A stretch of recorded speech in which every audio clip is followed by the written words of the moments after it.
Tama? Not this time. Sabi mo, not this time. Okay, why? It's because ikaw at ako ay willing nang tumanggap ng salita ng katotohanan. Amen? Amen. Hallelujah. Let's continue this. Look at here. In verse 17, sabi rito, si Yahweh na ating Diyos. Are you here? Si Yahweh na ating Diyos ang siyang humango sa atin sa pagkaalipin sa Ehipto. Nasaksihan din namin ang mga kababalaghang ginawa niya upang tayo'y maingatan saan man tayo mapadako at mailigtas sa mga kaaway na ating nadaraanan. Hello? So, sabi rito, si Yahweh na ating Diyos ang siyang humango sa atin sa pagkaalipin sa Ehipto. I hope and pray na ang salita na ito ay malinaw sa buhay ng bawat isa sa atin.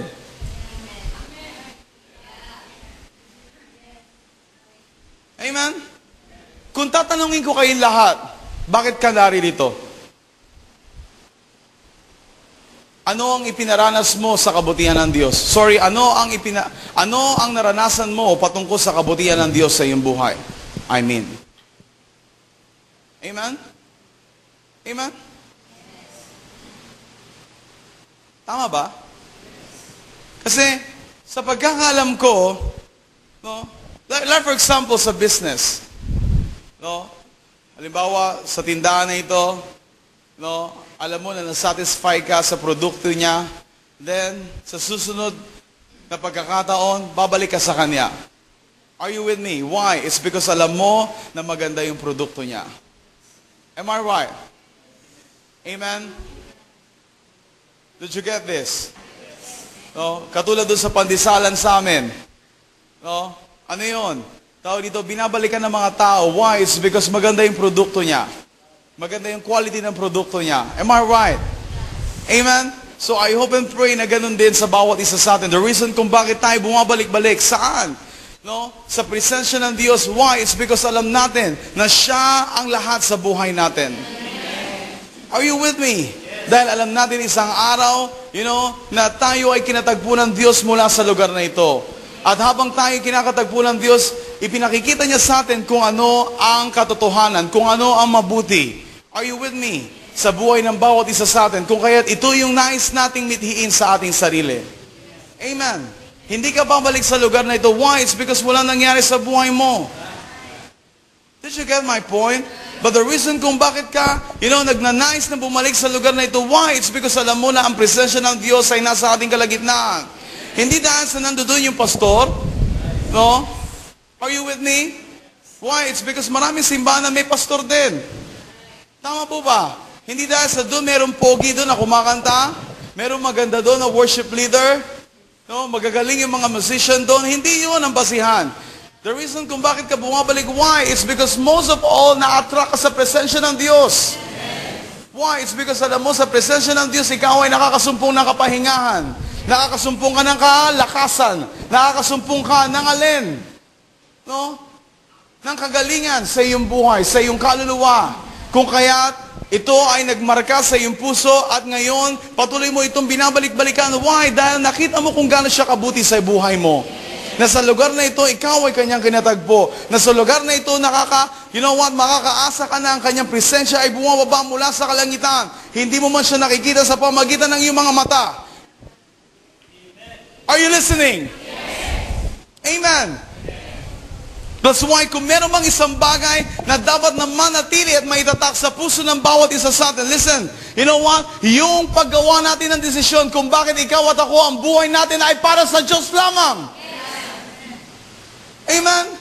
That's why look at here. Anong sabi rito? Sabi rito, no, ng bayan ng Israel, si Yahweh na ating Diyos, ang siyang humango sa atin sa pagkaalipin sa Ehipto. Listen to me. Nakita nila ito. Naranasan nila ito. Kayo, nakita nyo ba yun sa buhay nyo? Yes. Naranasan nyo ba yun sa buhay nyo? That's why kung nakita nyo yun sa buhay nyo, naranasan nyo yun sa buhay mo, gumagawa ka ng desisyon sa bawat araw, sa bawat sandali ng iyong buhay, na ang buhay ko ay para lang sa Diyos na buhay. Yes. Hindi ngayon gagawa ka, bukas hindi. No? Next week, pag na-revive tayo, gagawa tayo uli. And then once na tayo ay down, hindi na naman tayo gagawa ng desisyon. Are you listening?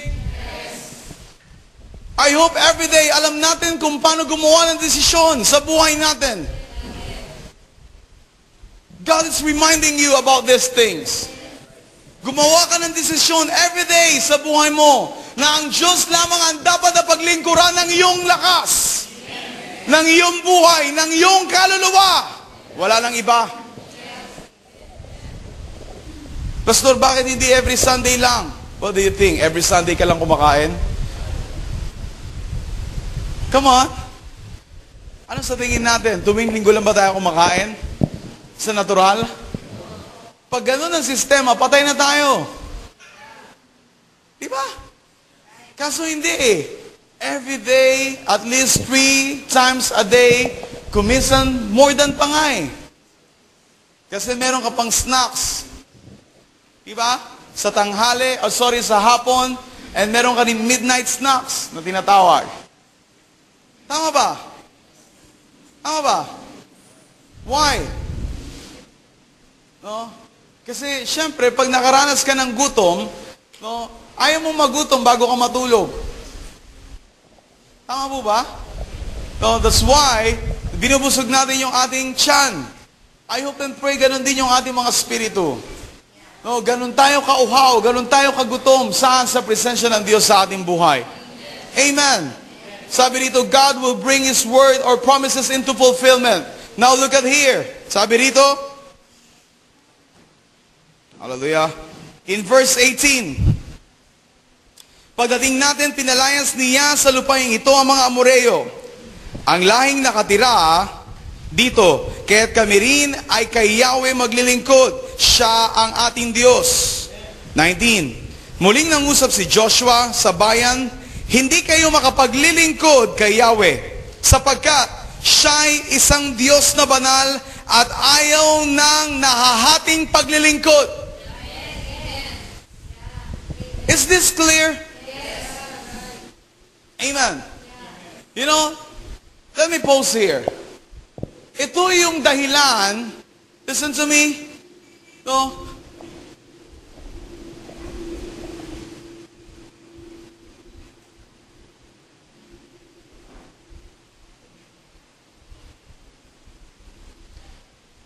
Ito yung dahilan, mga kapatid, kung bakit ikaw at ako ay dapat mag-isip ng gusto sa buhay natin. Tama ba? Hindi tayo dapat magpadalos-dalos ng isip o ng desisyon. That's why pag sinabi mo ako ay para sa Diyos, siguraduhin mo na ang buhay mo ay para sa Diyos. Hindi dahil sa nakita mo, pinatayo ni pastor, no, yung mga tao na gusto na magsabi na ang buhay mo ay para sa Diyos lang, and then sabi mo sa sarili mo, no, nakakahiya naman kung hindi ako tatayo. Why? Kasi halos silang lahat nakatayo. Ako hindi. That's why tatayo na rin ako. Please, huwag natin lokohin yung sarili natin. Dahil alam ng Diyos kung ano yung laman ng puso at isipan ng bawat isa sa atin. But listen to me, pero kung totoo sa puso natin yung totoong pagbabago, yung desisyon, magpatuloy ka. Are you listening to me? Kung totoo sa puso natin yung salitang pagbabago, magpatuloy ka. At huwag mo nang hayaan na ang buhay mo, minsan pa ay mawala saan? Saan? Sa nais ng Diyos na mangyari sa iyong sarili. Huwag mo nang hayaan na makaalpas ang salita ng katotohanan sa buhay mo. Amen. Did you get this point? No? Listen. Ang sinasabi ko sa inyo, ito ay makakabuti para sa inyo. I'm not against you guys, but sa bagay na ito, tinutulungan ko kayo na makapag-isip. Why? It's because ito yung oras, ito yung panahon na dapat tayong gumawa sa sarili natin ng totoong desisyon. Ako ba talaga ay para sa Diyos? O hindi? Kung ang buhay ko ay para sa Diyos, then italaga mo yung buhay mo para sa Diyos. Hayaan mong ang buhay mo ay kaluguran ng Diyos. At hayaan mo na ang Diyos ay malugod sa pagkatao mo. Dahil ikaw ay para sa Diyos. Can you say amen to that? That's why here, sabi ni Joshua, muling nangusap si Joshua sa bayan, hindi kayo makapaglilingkod kay Yahweh. Inoppose niya. Tama po ba? Yung sinabi ng bayan ng Diyos. Sabi niya, sapagkat, anong dahilan ni Joshua? Are you with me? Siya'y isang Diyos na banal at ayaw ng nahahating paglilingkod. Now, this is a fair warning sa bawat isa. Ang nais ng Diyos, hindi pwede, you know what, ang kalahati ng buhay mo ay ilalaan mo para sa Diyos. And then yung kalahati ng puso mo ay para sa sanlibutan. Amen? That's why I remember kahapon nung kausap ko yung mga NFP students, diretsahan. I give them the word. Remember that? Remember that? Oh? Sabi ko sa kanila, listen to me. No? Binasa namin sabay-sabay. Ang sabi doon sa verse na binasa namin, no? Kung ikaw ay anak ng Diyos o anak ng Diablo, sabihin mo kung ikaw ay anak ng Diyos o anak ng Diablo. Then, tinanong ko sila, kanino kayong anak? Wala nagsabi sa kanila na gusto nila maging anak ng Diablo. Tama, mali. That's why isa lang ang sabi ko sa kanila. Ang sabi ko sa kanila, kung ganon, gumawa kayo ng desisyon sa buhay nyo. Maging malinaw sa inyo kung ang buhay nyo ay para sa Diyos. Then, sa Diyos kayo maglingkod. Ibigay nyo ang buhay nyo na buong puso sa Diyos. Bakit hindi ko kailangan sabihin sa kanila, okay, ngayon na-realize nyo pala na merong anak ng Diablo, meron ding anak ng Diyos. Never nila na narinig sa akin at maging ang bawat isa sa inyo, okay, this time bawas-bawasan nyo na yung kasalanan niyo. I never say that. Why? Or else, ako mismo ay nagko-compromise saan? Sa mali ninyong katatayuan. Amen? Amen. That's why, listen to me. Dapat maging malinaw sa bawat isa sa atin, maging sa kalagitnaan ito. Kung ikaw at ako ba ay para sa Diyos maglilingkod o hindi. Why? Dahil dalawa lang ang pwede mong magpilian. Nakita nyo ba? Tatlo? No, dalawa lang. Am I clear? No? Malinaw ba ako sa inyo? Dalawa lang yung pwede mong pagpilian. Walang nakalagay doon, okay, doon ka sa purgatorio. Oh, sorry. Okay? Amen? Why? It's because most of the time, ang nasa isip ng tao, langit. No? Pag namatay siya, totally sa langit siya pupunta. Pag makasalanan siya, sa impyerno siya pupunta. At kapag medyo hap-hap siya, mabait siya ng konti, no? At medyo tuso rin siya ng konti, doon siya sa purgatorio. Listen to me, walang sinasabing gano'n ng Biblia. Ang sinasabi ng Biblia, langit at impyerno lang. Bukod doon, wala nang iba.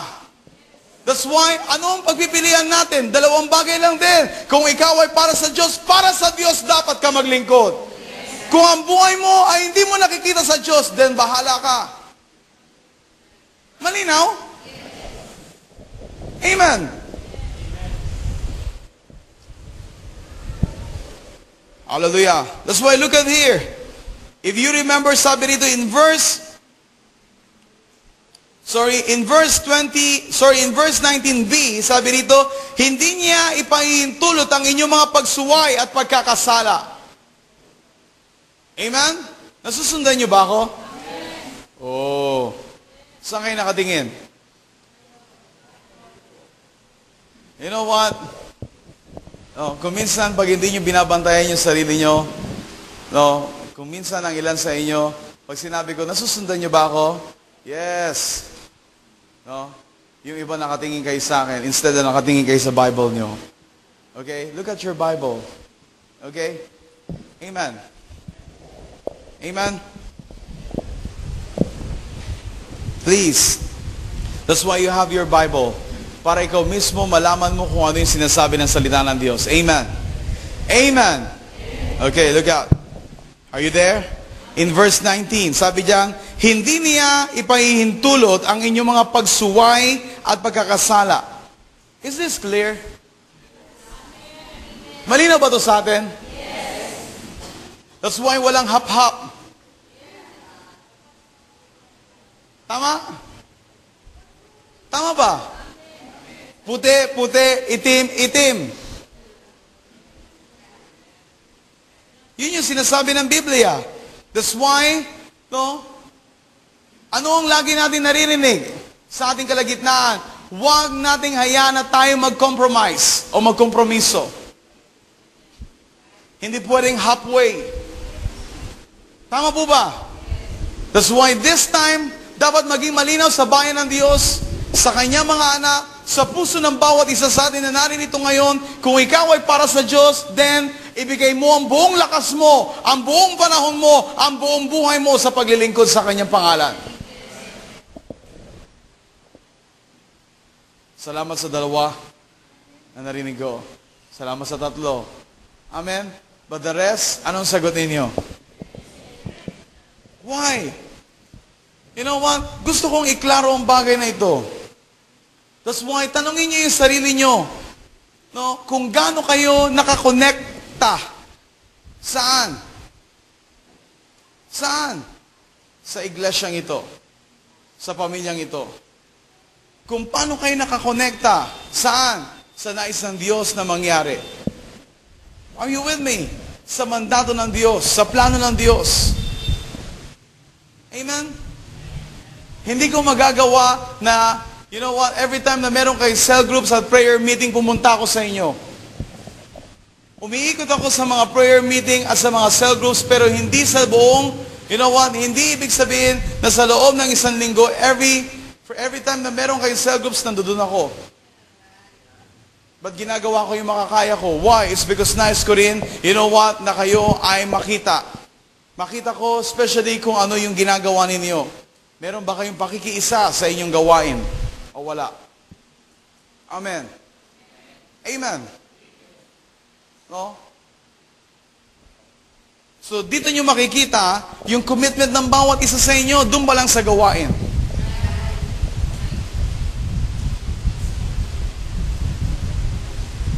Amen. That's why gusto ko maging klaro ang bagay na ito sa bawat isa. No? That's why, ngayon, ikinokonekta natin na lahat ng mga bago. Saan? Doon sa mga cell groups. Why? It's because ito yung kanilang kailangan. Tama ho ba? Para mas lalo silang mapabilis sa kanilang paglago sa Panginoon. Hello? That's why siguraduhin ng bawat isa sa inyo na ang bawat isa na naririto ay konektado sa cell groups. Amen? Amen. Sabi na yun, Amen.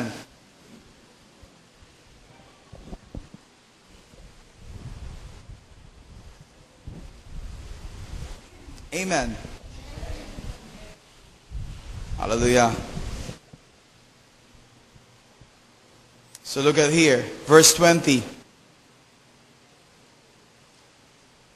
Let's read verse 20. Are you there? Okay. Kapag tinalikuran ninyo siya at naglingkod kayo sa mga Diyos-Diyosan, mapopoot siya sa inyo at parurusahan niya kayo. Hindi niya panghihinayangang lipulin kayo sa kabila ng maraming pagpapalang ginawa na niya sa inyo. Tama po ba? No? You know, minsan, ang nasa isipan ng mga Kristiyano ay ito, ang Diyos ay mahabagin. Yes. Totoo na ang Diyos ay mahabagin. Amen? But listen to me. Huwag mong hintayin na siya ay mapuno.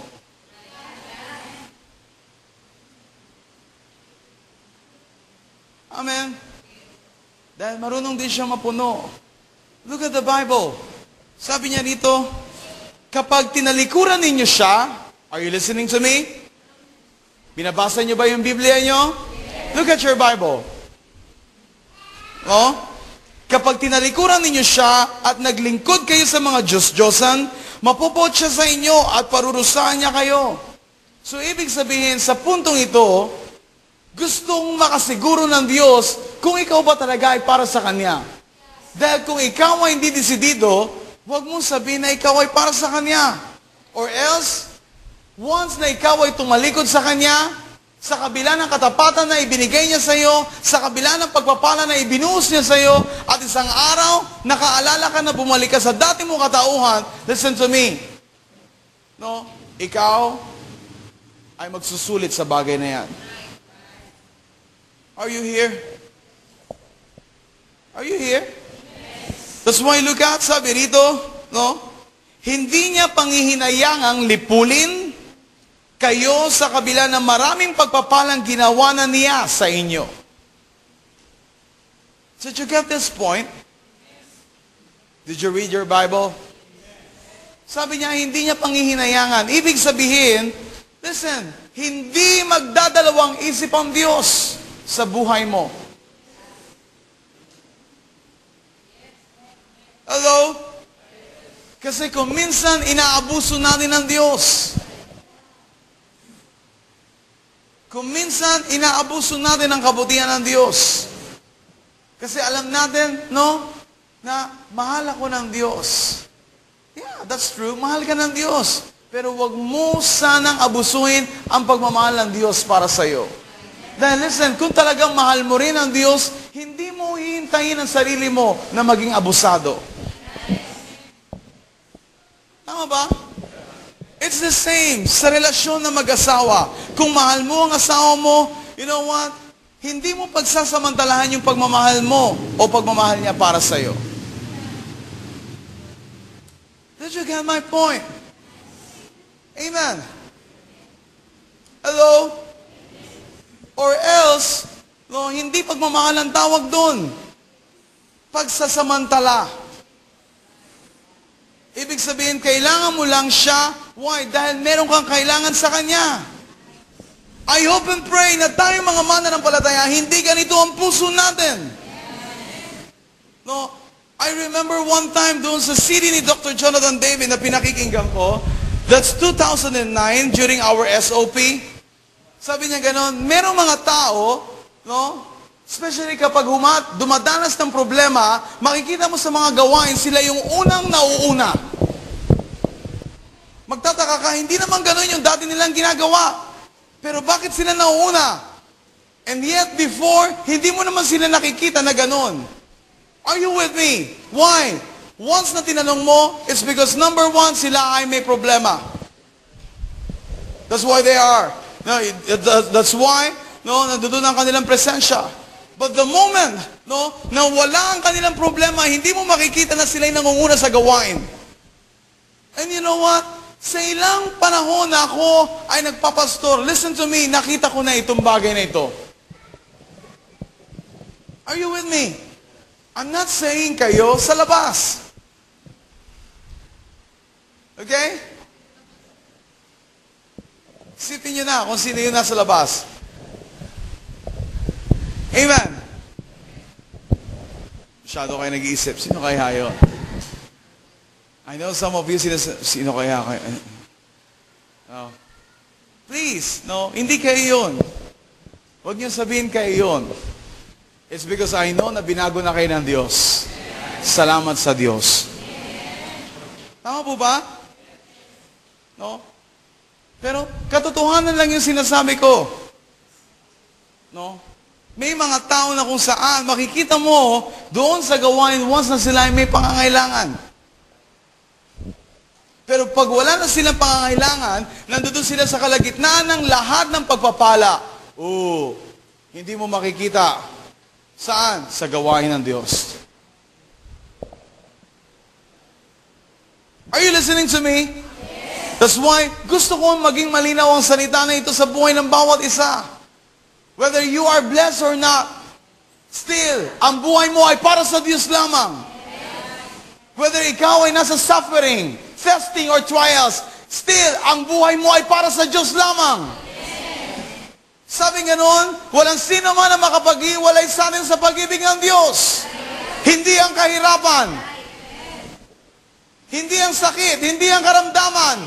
Hindi ang anumang pagsubok. Are you with me? No? Why? It's because dapat maging malinaw ang bagay na ito sa buhay ng bawat isa sa atin. That's why sabi rito, so in verse 21, sumagot ang mga tao, Hindi po bale, basta kay Yahweh kami maglilingkod. Now, anong sagot ng bawat isa sa atin? It's the same? Desidido na ba kayo? Sa bagay na ito? Nadalhin natin ang iglesia into another level? Are you with me? You know what? Kung meron mang, isa sa inilalagay ng Diyos sa puso ko, isang bagay, ano yon? God will bring this church into another level. And I am very, very excited dun sa bagay na yon. Hindi natin alam, kung paano yun mangyayari. But just stay in the presence of God. Amen. Ang alam ko, before, you know what? Ito yung mga kahinaan natin. Ito yung mga inaayos natin. But by God's grace, unti-unti, napapagtagumpayan natin lahat. Dati, mahina ka. Ngayon, mas lalo kang malakas. At sa darating pang panahon, mas lalo kang magiging malakas. Why? Dahil kasama mo ang Diyos. Hindi ka nag-iisa. You want that. Now, kung gusto natin yun, now, isa lang ang desisyon na nais ng Diyos na marinig sa atin. Ano yun? Siguraduhin mo, bigyan mo ng assurance ang Diyos sa buhay mo, sa puso mo, na ang buhay ko at ang aking pamilya ay sa iyo lamang maglilingkod. Walang ibang Diyos maliban sa iyo, Yahweh. Ikaw ang Diyos ng aking kaluluwa. Ikaw ang Diyos ng aking lakas. Ikaw ang Diyos maging ng aking buhay. I pray na ito ang pare-parehong panalangin ng ating mga puso. Amen. Hindi ngayon, okay, I will assure you, ngayon sa Panginoon ako. What about next week? What about tomorrow? Let me think. Hayaan mo mag-isip muna ako. Please. Kung ikaw ay para sa Diyos ka. Amen. Hindi ka sinisweldohan para lang sabihin mo, you know what,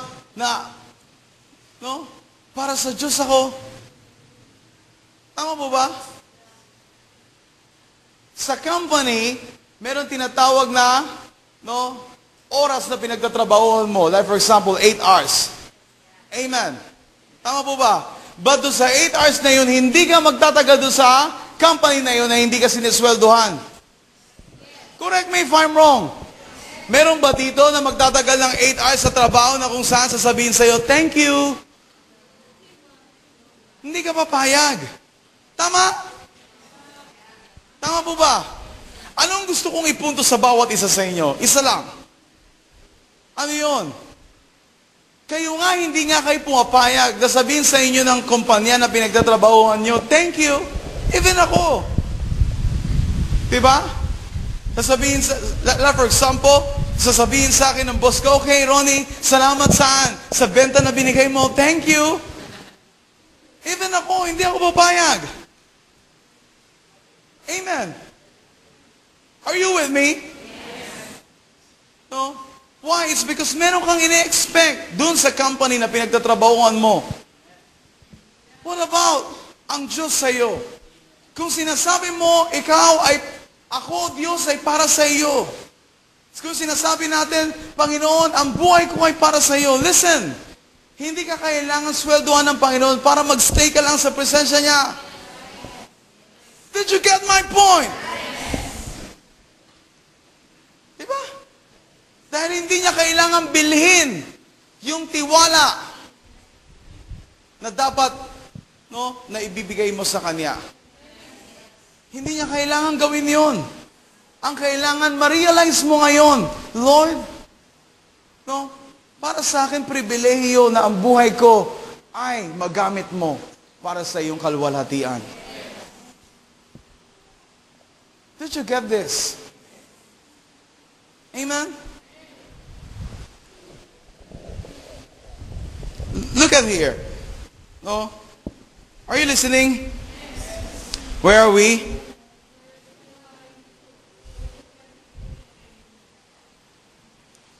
Sabi rito, 22. Sinabi ni Joshua, kayo na rin ang mga saksi na kayo ang nagpasyang maglingkod